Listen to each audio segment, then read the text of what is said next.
Good morning. Sa lahat ng mga OFW dyan, nakagigising pa lang. So, today, Webes na. Isang araw. So, get ready with me again. Bali, nag-moisturizer na kanina. So, every time, sunblock na lang yung na-apply ko kasi para i-absorb mo na ni moisturizer yung ni face yung moisturizer, sorry. Yung moisturizer yung face ko. Then, yesterday, I'm so sorry kung nabili yung pag-post ko.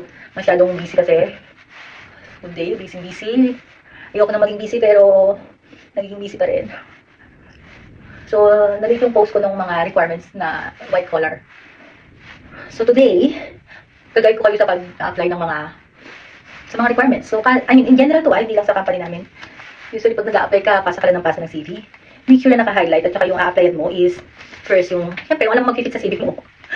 Yung alam mong mag-fit sa CV mo, yung alam mong, kunyari is, ang requirement is project manager. Kasi project manager may requirements. Usually pag sa GCC ka, or sa GCC or dito sa UAE na lang, kailangan na experience ka kahit sa GCC. Gold country ba? Mga ganon. Kailangan, especially sa mga higher positions. Kasi syempre, kailangan mayroon ka ng background kung anong law dito, paano sila mag-work. Diba? Kung paano sisimulan ng trabaho, hindi naman yun yung mga entry level na tuturuan ka.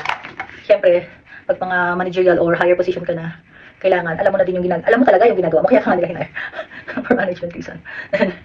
Then, sa mga entry level or mid level, sa entry level, of course, for sure, pag sinabi nilang tumatanggap sila ng entry level, kahit wala experience, meaning, hindi ganun kakomplikado yung position.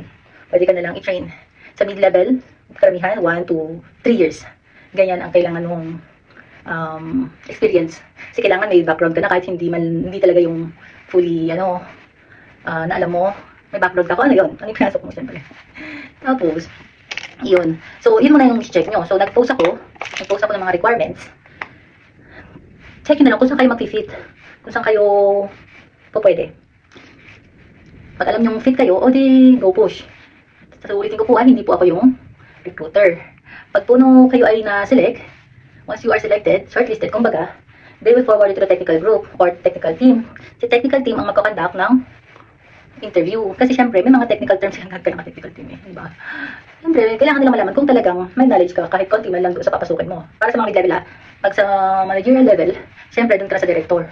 Kailangan alam mo na yung sasagot mo. Hindi yung pwedeng sabihin mo, I can learn or willing to learn. Diba?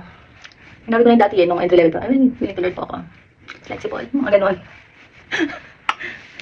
Tapos, pag nag-send kayo ng CV din, make sure yung position na applyan nyo is sa subject. General